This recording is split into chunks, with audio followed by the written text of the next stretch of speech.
7 years, $15,000, countless hours, a dying grandfather's final wish, all destroyed in one afternoon while he was 2,000 miles away. This is the story of the most controversial relationship betrayal of 2025. A story about love, obsession, destruction, and a $35,000 lawsuit. Before we begin, I need to warn you, this story will make you angry. It will make you question everything about trust, communication, and what happens when passion becomes obsession. This is one of the most viral AITA stories ever posted, and it gets so much worse than you think. Let's dive in. Welcome back to the channel. If you're new here, we cover the most dramatic, controversial, and jaw-dropping stories from Reddit's Am I the Asshole community. Today's story was posted in December 2025 and absolutely exploded. Over 50,000 comments, millions of views across every platform. It's been featured in law school classes, relationship therapy seminars, and automotive forums as a cautionary tale. The original poster, we'll call him Jake, though that's not his real name, is a 32-year-old master mechanic living in the Midwest. He makes around $65,000 a year at a high-end auto shop. By all accounts, living a normal, stable life. He had been in a relationship for 3 years with his girlfriend, Sarah, also early 30s, a dental hygienist. They'd been living together for 18 months in a rental house with one crucial feature, a 2-car garage. But Jake had one consuming passion in his life, a passion that started 25 years earlier and would ultimately destroy everything. So settle in, because this story is going to be a journey. And trust me, you'll want to hear every single detail. To understand this story, we need to go back to 1998. Jake was 7 years old when his grandfather, Pop, as he called him, first took him out to the garage and showed him something magical. A 1967 Chevrolet Impala, midnight blue, chrome bumpers that shine like mirrors. Pop had bought it brand new off the showroom floor in 1967. For 31 years, that car had been part of every major family moment. It drove Pop to his wedding. It brought Jake's father home from the hospital as a newborn. It was in the background of countless Christmas photos, graduation pictures, summer road trips. Pop told 7-year-old Jake, "This car has been in our family since the day it was born. It's seen every important moment in our lives, the good times and the hard times. And one day, Jake, when I'm gone, it's going to be yours. But you have to promise me something. You have to take care of it. You have to keep it running, because as long as this car exists, a piece of me exists too." Young Jake made that promise. And for the next 12 years, every single weekend, Jake would go to Pop's garage. Pop taught him everything: how to change oil, how to replace brake pads, how to listen to an engine and diagnose problems just by the sound, how to respect the craftsmanship of a bygone era when cars were built to last forever. But Pop taught him more than mechanics. He taught him patience, the value of doing something right even if it takes years, the pride of working with your hands. These lessons shaped everything Jake would become. Pop used to say, "Fast is forgotten, quality is forever." When Jake turned 16, Pop let him drive the Impala for the first time. Jake said it was like being handed the keys to a time machine. Pop rode in the passenger seat, that same seat he'd sat in for 33 years, and he told Jake, "You're driving history, son. Treat her with respect." Everything was perfect. Until 2018, Pop was diagnosed with stage 4 pancreatic cancer. The doctors gave him 6 months. He lasted 4. In those final 4 months, Pop couldn't work on the car anymore. His hands shook too much. His strength was gone. The Impala sat in the garage collecting dust while Pop wasted away in a hospital bed. Jake visited every day after work. They'd talk about the car, about all the things they were going to do once Pop got better, plans they both knew would never happen. On his final day, Pop could barely speak. Jake sat beside him, holding his hand.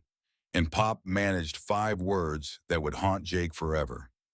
Finish what we started, son. 3 days later, at Pop's funeral, Jake stood by the grave holding the Impala's keys. He made a promise to a dead man, a promise that would consume the next 7 years of his life. He would restore that car, no matter how long it took, no matter what it came done, he would make Pop proud. When Jake had the Impala towed to his house, reality hit him.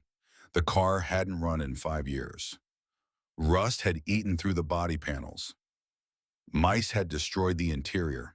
The engine was seized. It wasn't just a restoration project, it was a resurrection. But Jake didn't see a wreck. He saw Pop's legacy, and he was going to save it. Jake created a plan. He estimated 3 years, maybe 4. He was catastrophically wrong. Year 1, strip everything down to bare metal. Remove the engine, transmission, suspension, every bolt, every panel, every piece. The engine alone took 6 months to fully disassemble. Jake discovered crack after crack, worn part after worn part. Nothing was salvageable from the original drivetrain. Year 1 cost $3,200 just for engine components. Year 2, rebuild the engine from scratch. Jake took a weekend automotive class specifically on classic Chevy V8 engines. He studied manuals from 1967. He joined online forums where old-timers shared their knowledge. Every night after his 10-hour shifts at the shop, he'd come home and work on the Impala for another 3 or 4 hours. His friends stopped inviting him places. His phone would buzz with messages. Bar tonight? Game on Sunday? Haven't seen you in months, man. Jake would read them in the garage and put his phone down. The car came first, always. Year 2 cost $2,800. Transmission work and drivetrain components. Year 3, bodywork begins. This is where Jake learned the true meaning of patience. Rust repair isn't just cutting out bad material. You have to weld in new panels so seamlessly that once painted, you'd never know it wasn't factory original. Jake had to learn to weld, had to learn metal shaping, had to learn about tolerances measured in thousandths of an inch. He spent 6 months on the rear quarter panels alone, 6 months on 2 pieces of metal. His girlfriend at the time, before Sarah left him, she said, "You love that car more than you love me." Jake didn't argue. Maybe she was right. Year 3 cost $4,500. Body panels, welding equipment, metal shaping tools. Years 4 and 5 blurred together. More bodywork, suspension replacement, brake system overhaul, chrome restoration, sending bumpers and trim pieces to specialists who could replate them to original specifications. Every single component had to be researched. Was this part correct for a 1967? Was this the right finish? The right bolt head style? Jake became obsessed with authenticity. It wasn't enough to make it work.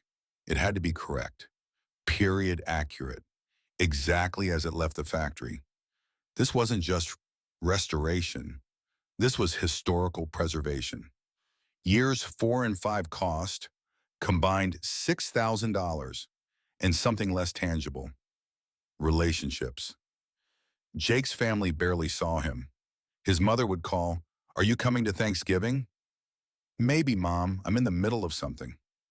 He missed his niece's birthday, his brother's wedding anniversary party, his father's retirement celebration. The car came first, always. Year 6, paint prep. This is the most unforgiving stage.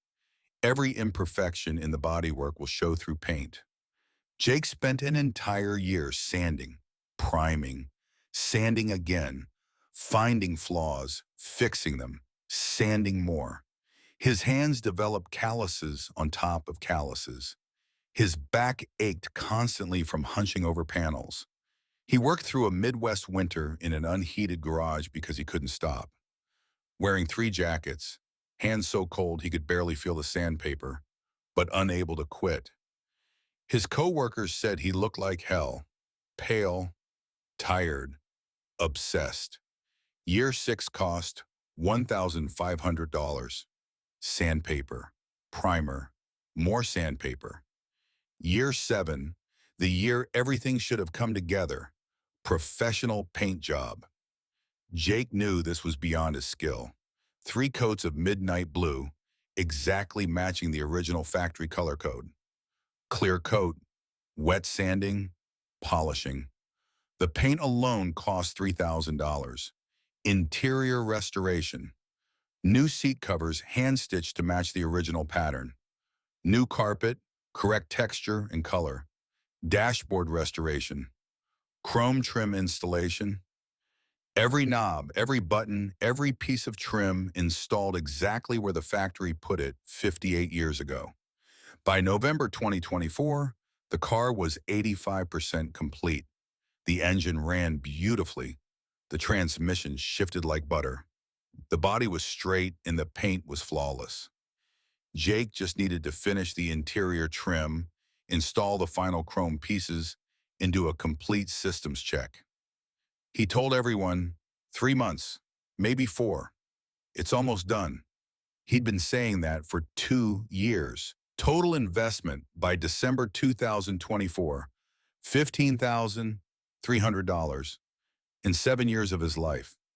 But Jake would tell you it was priceless. Every dollar, every hour, every sacrifice was worth it to honor Pop's memory, to keep that promise, to save a piece of family history. The car wasn't just metal and paint.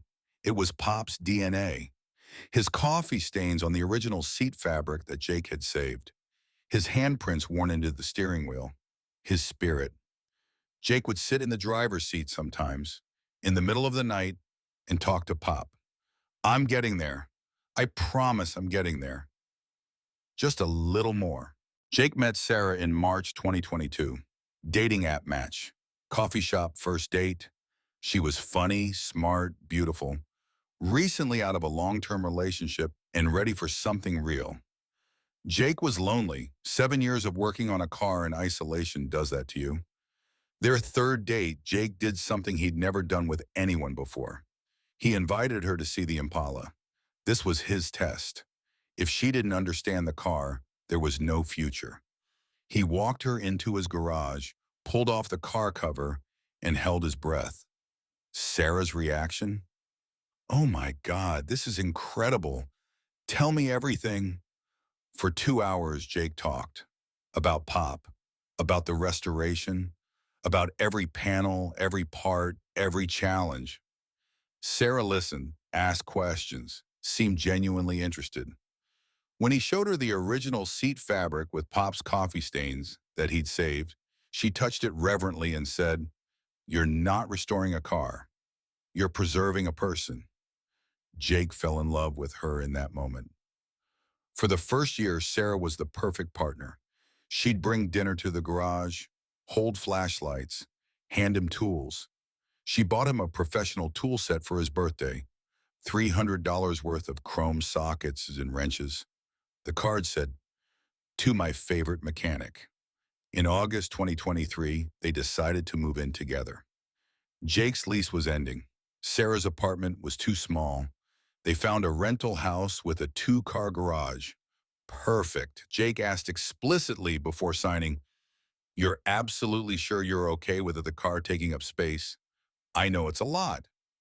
Sarah's response, "Jake, this is important to you. It's part of who you are. We'll make it work." They moved in September 2023. At first, everything was perfect. Jake even reduced his garage time, spent more evenings on the couch with Sarah, made dinner together, watched movies. He was trying to balance, trying to be present. But by spring 2024, something shifted. Sarah started making comments, small things at first. "Working on the car again tonight," said with just a hint of edge. "I thought maybe we'd do something together." With disappointment in her voice, Jake would apologize, adjust his schedule, promise to do better. But here's the thing. Even when Jake was with Sarah, he wasn't really there. His mind was in the garage, scrolling car forums on his phone during dinner, watching restoration videos in bed, mentally calculating which parts he needed to order next. Sarah noticed. She'd say his name twice before he'd look up. She'd finish telling a story and realize he hadn't heard a word. She'd suggest weekend plans and he'd say, maybe I need to see where I'm at with the paint. From Jake's perspective, he was already compromising. He'd cut his garage time by 40%. He always made date nights, never missed important events. But Sarah didn't see compromise. She saw a man who was physically present but mentally absent. By summer 2024, Sarah started asking the question Jake dreaded. When is it actually going to be finished? Jake's answer, 3 months, maybe 4. I'm so close. He'd been saying that for a year. Sarah would nod, say okay. But her eyes told a different story. She didn't believe him anymore. And worse, she was starting to resent him. Not just the time, not just the money, but the fact that a dead man's car got Jake's passion, his focus, his dedication. And she got the leftovers. By fall 2024, winter approaching, the two-car garage became a real problem. Sarah left for work at 5:30 a.m., scraping ice off her windshield in the dark while the Impala sat protected in the garage under a custom cover with a space heater running. Sarah brought it up calmly one morning. Honey, my car gets terrible gas mileage because I have to idle it for so long to warm up. Could we maybe switch spots? Just for winter? Jake's response, the paint is in a critical phase. Temperature fluctuations could ruin months of work, just a few more weeks. Sarah accepted this for 2 days.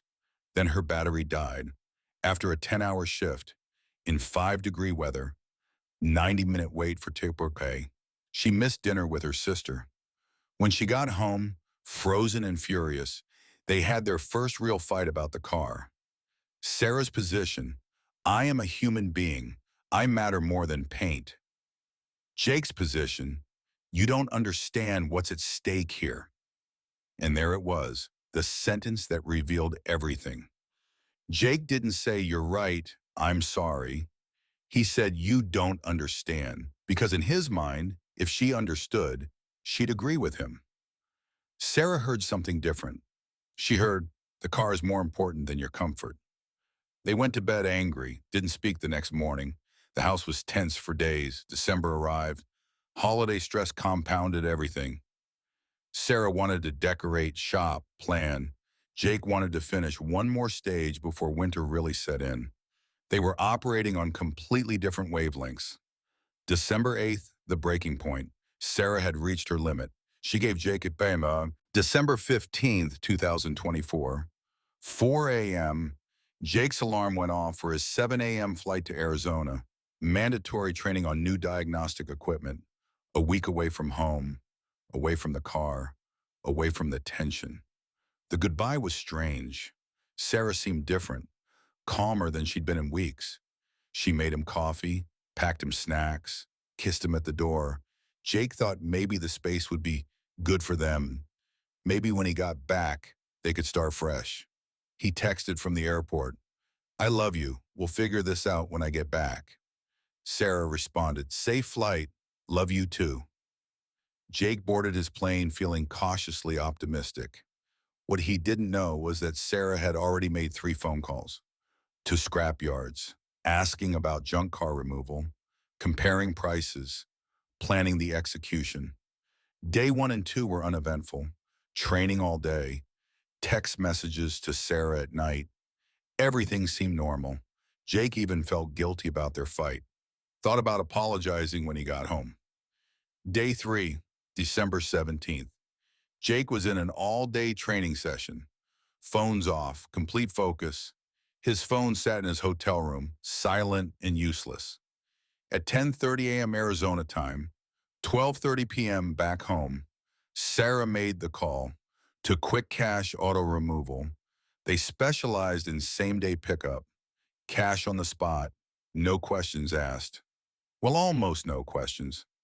The dispatcher asked Sarah about the car. She described it as a non-running project car taking up space, an abandoned vehicle her boyfriend had agreed to get rid of.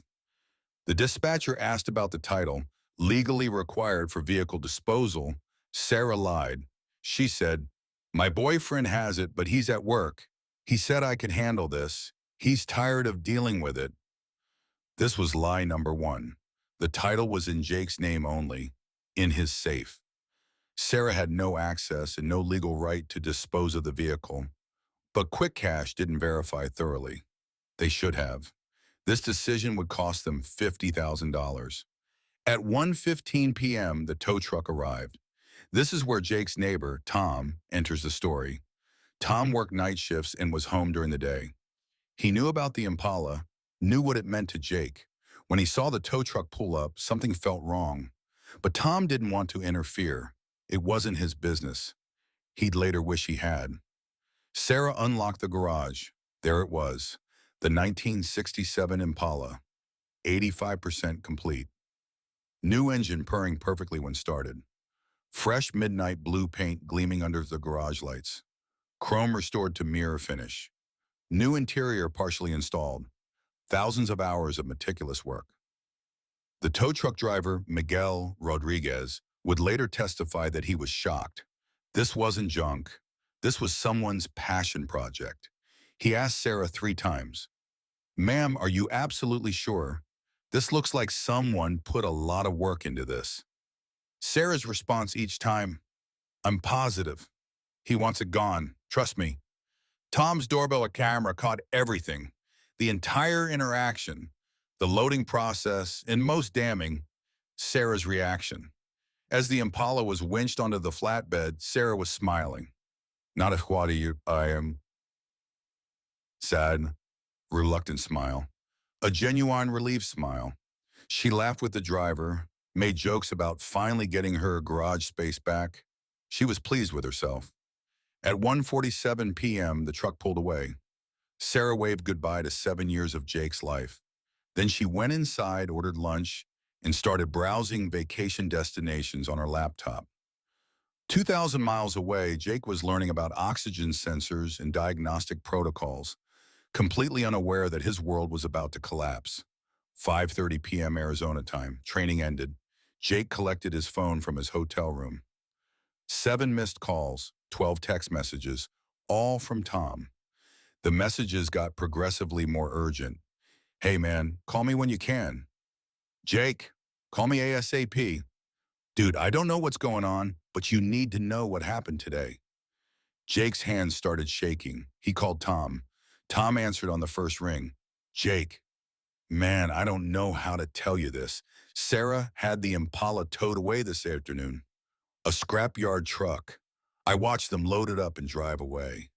I'm so sorry." Jake said he couldn't breathe. The hotel room started spinning. He thought he was having a heart attack.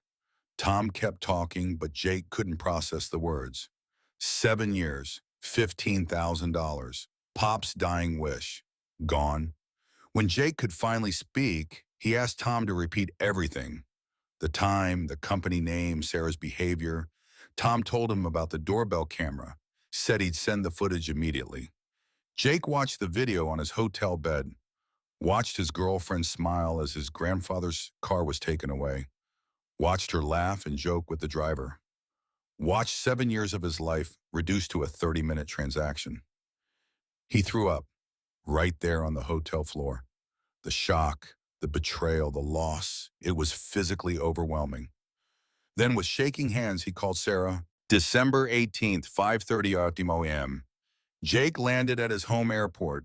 He looked like hell, hadn't slept on the flight, eyes red, hands still shaking. But he was focused. The Uber ride home took 40 minutes. Jake stared out the window the entire time, not speaking. The driver would later tell police that the passenger seemed scary calm. Pulling up to the house, Jake saw Sarah's car, parked in the driveway, in the exact spot where he used to park the Impala while working on it. The symbolism wasn't lost on him. Jake unlocked the door with his new keys, quietly. Sarah was still asleep upstairs. Jake stood at the bottom of the stairs deciding, wake her up for a confrontation or handle this like an adult. He chose adult, barely.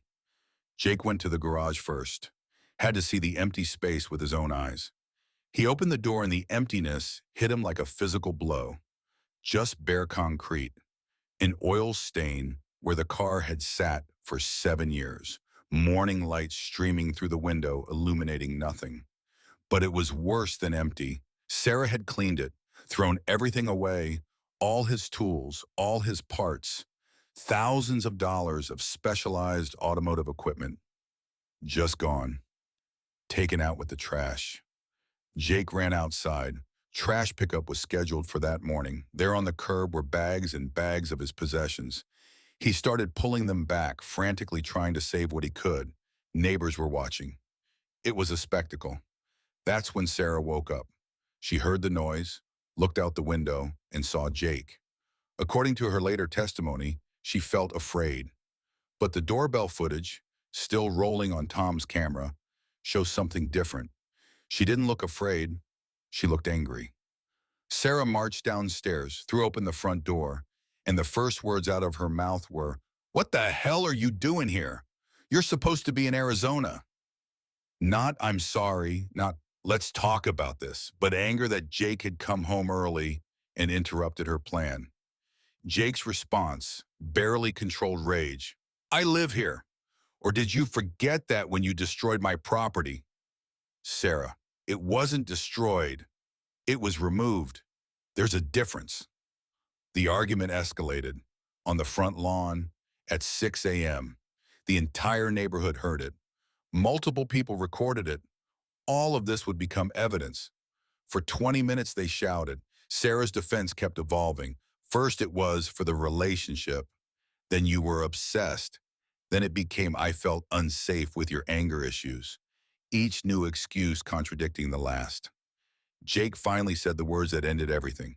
"Get out, pack your essentials. You have 2 hours. My lawyer will be here at 9 a.m. Sarah's face changed, realization dawning. "You can't kick me out. My name is on the lease." Jake, "And your name is about to be on a lawsuit for grand theft. Choose your next move very carefully." He walked inside, locked the door, left Sarah standing on the lawn in her pajamas. Sarah stood there for 5 minutes, stunned. Then she started making phone calls. Call 1, her mother, who said, "What did you think would happen?" Call 2, her best friend, who said, "You did what? Are you insane?" Call 3, a lawyer. By 8:30 a.m., Sarah's lawyer had called Jake's lawyer. The conversation lasted 6 minutes. Sarah's lawyer reportedly said, "My client may have made an error in judgment." An error in judgment, legal speak for "my client is screwed." By 10 a.m., Sarah was loading her car, throwing suitcases and boxes into the trunk. Jake watched from the window. He didn't help. He didn't speak. He just watched the woman he'd loved for 3 years take her belongings and leave. As she pulled out of the driveway, Sarah looked back at the house one time. Their eyes met through the window. No words, just the understanding that they'd both destroyed something irreplaceable. Sarah moved in with her mother. Temporarily, she said. Jake sat alone in his house with an empty garage and a recording that would change both their lives forever. December 19th, Jake sat in his lawyer's office with Marcus Chen, his attorney friend. Marcus had been reviewing the evidence all night. His assessment was blunt. "You have an excellent case for civil theft and destruction of property. The doorbell footage is damning. The recorded phone call where she admits to it and threatens false accusations is even better. But Jake, you need to understand, this is going to get ugly and expensive. The costs, filing fees, $400, attorney retainer, $5,000, potential trial costs if it went that far, $15,000 or more. Jake could spend almost as much on the lawsuit as the car was worth." Marcus made sure Jake understood this. "You might win and still lose money after legal fees." Jake's response, "It's not about the money, it's about the principle and making sure she can never do this to anyone else." On December 20th, Jake filed a civil lawsuit against Sarah Johnson for $35,000. The breakdown: $15,000 for documented parts and labor, $10,000 for diminished value and loss of potential sale, $10,000 for emotional distress and sentimental value. But Jake didn't stop there. He also filed a police report for theft. In most states, theft between cohabitating partners is legally gray. But because the car title was solely in Jake's name, and Sarah had lied to the scrapyard about having permission, this crossed into criminal territory. Detective Lisa Chen was assigned the case. She reviewed all the evidence, the doorbell footage, the recorded phone call, the scrapyard transaction records, Tom's witness statement. Then she made a call that surprised everyone. She recommended criminal charges, not just civil theft, but criminal fraud and destruction of property. Sarah had lied to a business to facilitate theft. She'd misrepresented her authority over the property. And she'd done it while Jake was out of state, demonstrating premeditation. On December 23rd, 2 days before Christmas, Sarah was served with both the civil lawsuit and notice that the district attorney was considering criminal charges. Her reaction was not remorse. It was rage. Sarah hired her own attorney, Patricia Myers, a family lawyer, and Patricia immediately went on the offensive. On December 27th, Sarah filed a counterclaim and a restraining order. She claimed Jake had been verbally abusive throughout the relationship, that she'd acted in self-defense against his obsessive behavior, that his attachment to the car constituted emotional neglect. The restraining order hearing was set for December 30th. Jake would have to defend himself against accusations of abuse. But Sarah made several critical mistakes. She didn't know about the recorded phone call, didn't know Tom's doorbell footage showed her smiling and laughing, and apparently forgot that text messages live forever. Jake's lawyer subpoenaed their text message records going back 3 years. What they found demolished Sarah's abuse claims. Text from Sarah, November 2024. Going to throw all your car shit away if you don't finish it. Text from Sarah, October 2024. That dead guy's car is more important to you than me. Text from Sarah, September 2024. I swear to God I'm getting rid of it one way or another. These weren't messages from someone afraid of abuse. These were threats from someone planning revenge. The restraining order hearing lasted 45 minutes. Judge Martha Rodriguez reviewed all the evidence, the doorbell footage, the recorded call, the text messages, Jake's testimony, Sarah's testimony. Then Judge Rodriguez issued her ruling. Restraining order denied. Her reasoning, quoted from the official record, while the respondent's devotion to his restoration project may have been excessive, the petitioner's remedy, disposal of valuable property without consent, far exceeds any claimed emotional harm. The evidence suggests premeditation, not self-defense. Furthermore, the petitioner's threat to make false abuse allegations, captured on recording, severely undermines her credibility. Sarah was furious. She shouted in the courtroom. Her lawyer had to physically restrain her. And in that outburst, Sarah said something that sealed her fate. He cared more about that stupid car than me. I had every right to get rid of it. Official court record, transcribed by the court reporter. Admission of intentional destruction in open court. Jake's lawyer literally smiled. She'd just admitted intent. The civil case was essentially won, but the story was about to get even more complicated because Detective Chen wasn't finished investigating. She'd found something that would drag quick cash auto removal into the legal mess. While the civil case progressed, Detective Chen opened a parallel investigation into quick cash auto removal because they'd scrapped a car without proper title verification. That's illegal. Chen interviewed the owner, Dennis Potter. He was cooperative, maybe too cooperative, defensive about their procedures. Look, we process 50 cars a week. We ask about titles. If people say they have permission, we trust them. We can't verify everything. Except legally, they have to. State law requires licensed auto recyclers to obtain either the physical title or a notarized statement from the legal owner before processing any vehicle. Quick Cash had neither. They had only Sarah's word. Chen dug deeper into Quick Cash's records. What she found was disturbing. 23 other cases in the past year where Quick Cash had processed vehicles without proper documentation. The Impala wasn't an isolated incident. This was a pattern. The state licensing board opened their own investigation. Quick Cash faced potential fines of $50,000 and suspension of their operating license. Suddenly, Dennis Potter became very interested in cooperating.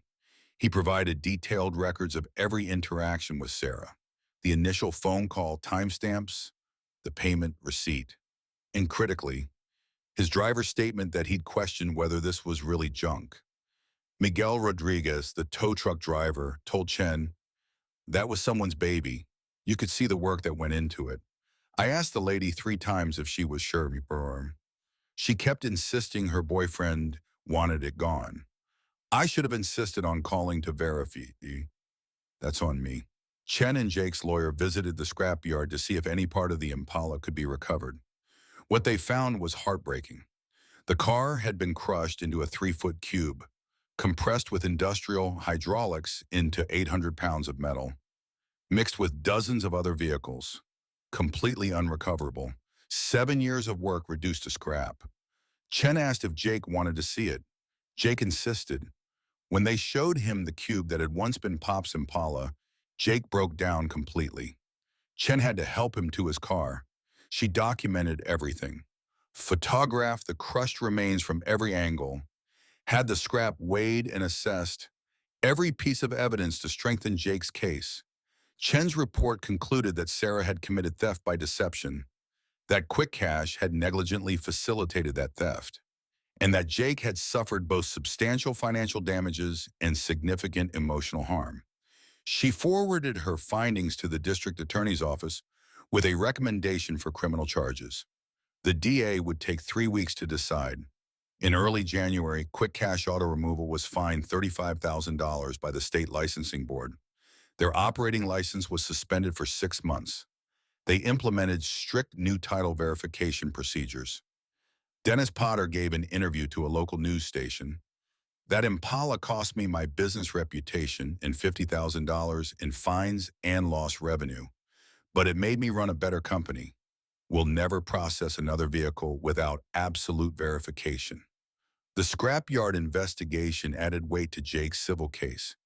It proved Sarah's actions had caused measurable harm not just to Jake, but to the entire automotive industry's trust in disposal companies. But for Jake, standing in that scrapyard looking at the crushed remains of his grandfather's car, none of the legal victories mattered. Pop's Impala was gone. Forever. January 3rd, 2025. Jake was alone in his house. Sarah was gone. The garage was empty. Legal proceedings had begun. And Jake was drowning in second thoughts. Had he overreacted? Was the lawsuit too much?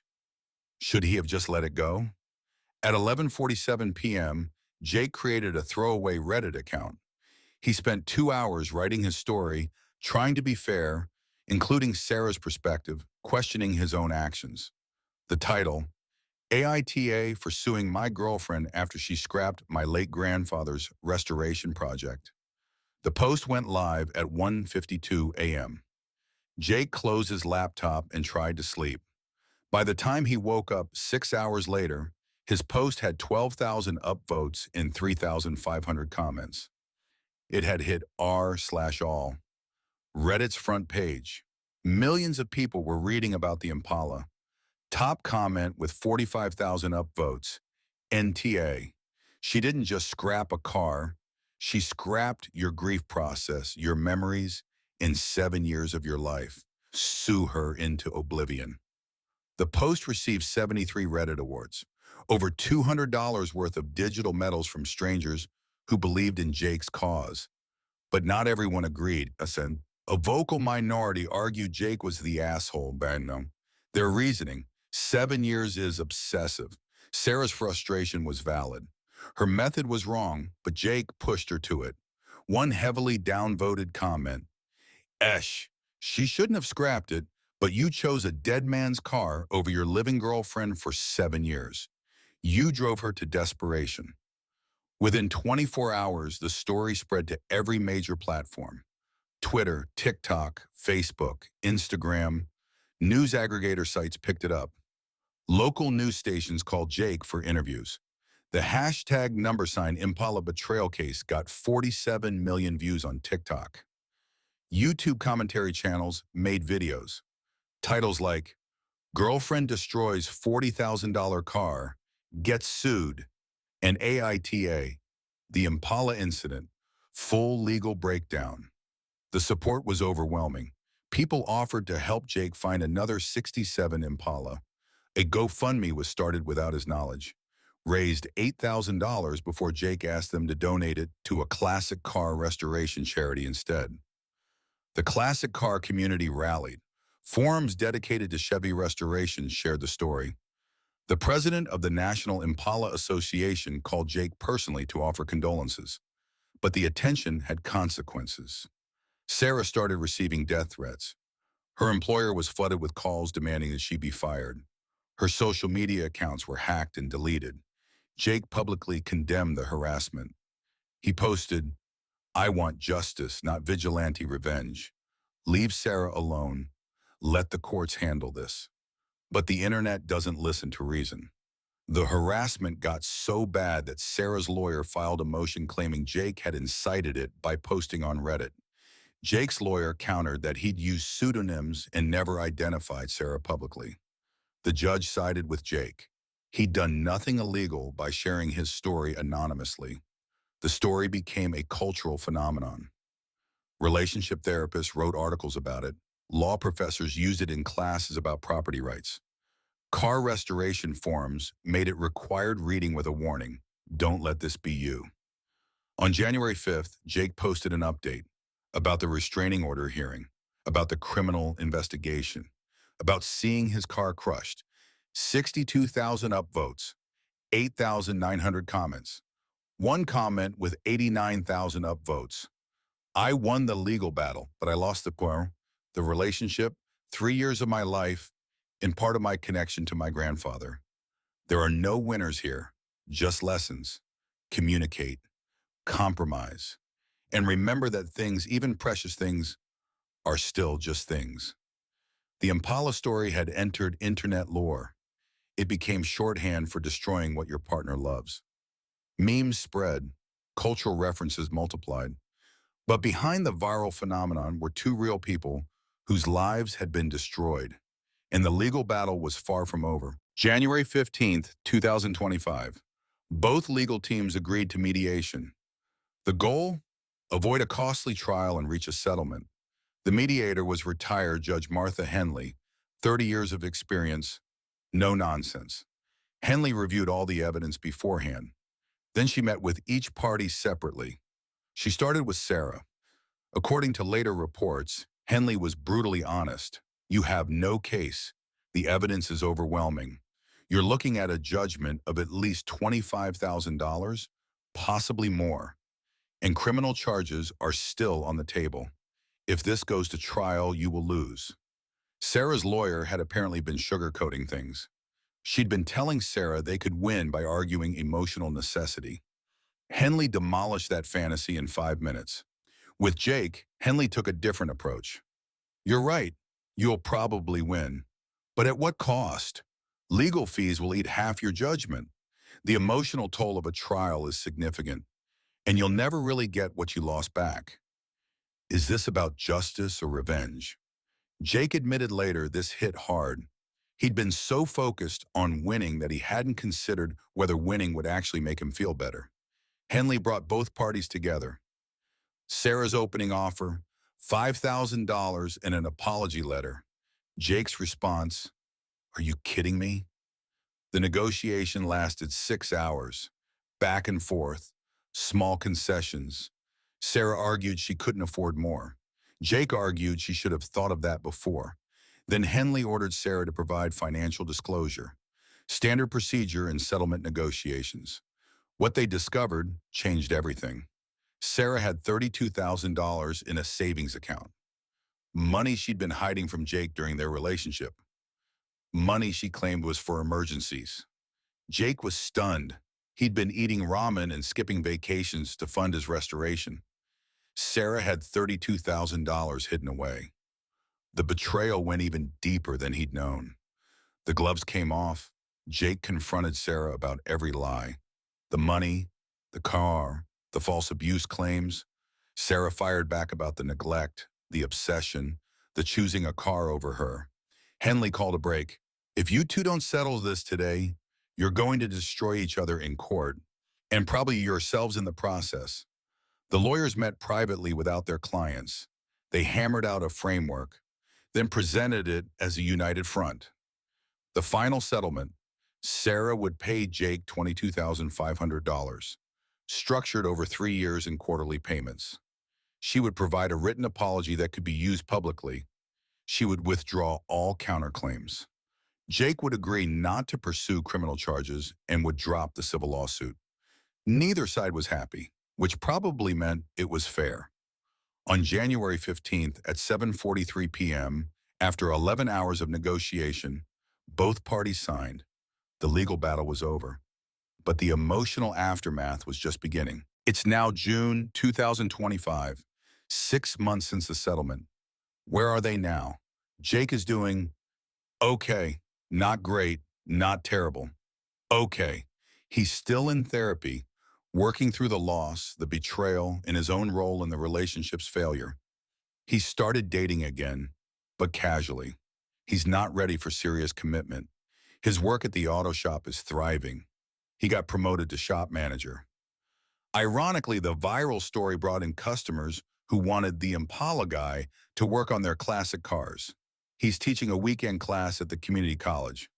Classic car restoration for beginners. 20 students, half asked if he was the Reddit guy. He owns it now. His garage is still empty of personal projects, but he uses it to help others with theirs. Last month, he helped a woman restore her late husband's 1955 Thunderbird. When it was done, she cried. So did Jake. He met a kid named Marcus, 19 years old, working on his late father's '69 Camaro. Jake spent every Saturday for 2 months helping Marcus finish it. When it fired up for the first time, Marcus won Best Restoration at a local car show. He credited Jake in his acceptance speech. Jake says helping Marcus finish his father's car gave him something he didn't get with the Impala. Closure. He couldn't finish Pop's car, but he helped someone else finish theirs. Maybe that was the point all along. Sarah is also in therapy, working through her own issues with communication, patience, and impulsive actions. She's made all her settlement payments on time, $7,500 paid so far. She joined a support group for people who made destructive choices in relationships. She's the car woman. Others have burned clothes, deleted files, destroyed art. They're all working on why they couldn't communicate their pain differently. She wrote another letter to Jake, not the legal apology, but a real one. Her therapist suggested, I didn't. She hasn't sent it, maybe she never will. But writing it helped her understand herself better. She's dating someone new, a teacher, no intense hobbies. But Sarah says when conflict arises now, she speaks up immediately, before resentment builds, before desperation sets in. Tom, the neighbor whose doorbell camera captured everything, is still friends with Jake. They barbecue together most weekends. Tom jokes that his doorbell camera made him an accidental documentarian. He upgraded to 4K resolution. Quick cash auto removal recovered after their suspension. They're back in business with strict new protocols. Dennis Potter says that Impala taught him an expensive lesson, but made him run a better company. The classic car restoration community actually changed because of this story. Major forums now have pinned posts. Remember the Impala. Balance your passion with your life. Set realistic timelines. Communicate with your partner. The story continues to circulate. It's been featured in 4 relationship podcasts, 2 legal analysis videos, and 1 episode of a YouTube psychology series. It's become a teaching tool about property rights, communication failure, and the cost of obsession. There are memes, of course. Don't date me if you can't respect my blank, with pictures of the Impala. It's become cultural shorthand. But for Jake and Sarah, it's not a meme. It's their life, their mistakes, their pain. Jake says he thinks about Pop every day. Not about the car, but about the man. What Pop would think about all of this. Jake thinks Pop would tell him he spent 7 years on a car when he should have been building a life.